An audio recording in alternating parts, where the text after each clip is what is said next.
All right, so for this one, it says consider the graph of the parent function f transform in the transform function g. It says so to produce g, f is reflected over the x-axis, and something else is done. Okay, and then it says the function g can be defined as, and then we got to write what it is. So f of x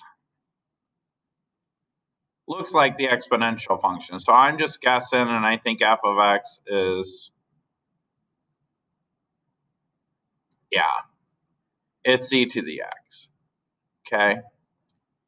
So g of x, they tell us that it's reflected about the x-axis.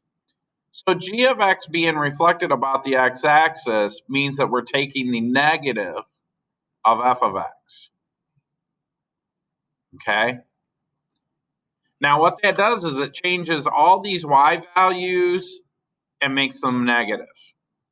So we plug in a number right here, it would be +1, but because I make it negative, now it becomes a -1, and that's how you flip it. Okay.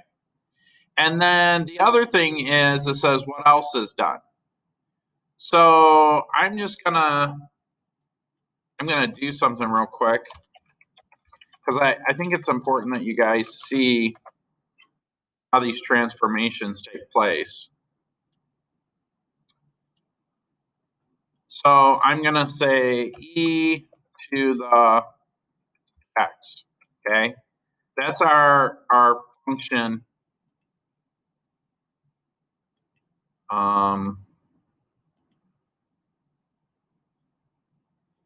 E to the x.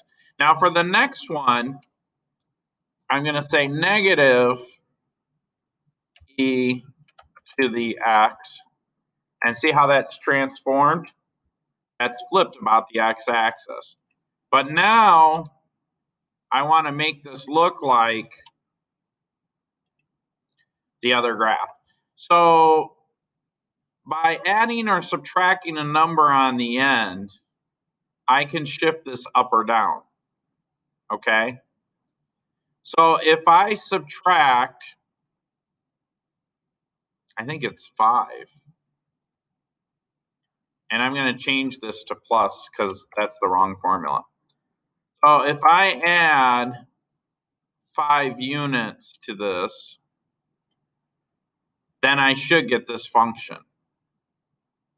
And it has a y-intercept of 4, right? So basically what I've done is I've added 5.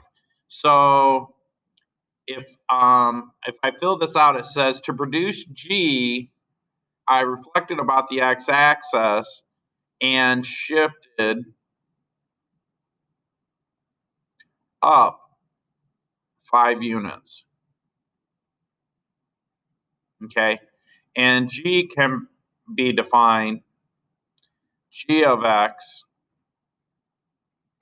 is equal to the negative of f of x plus 5. And that's how you do that.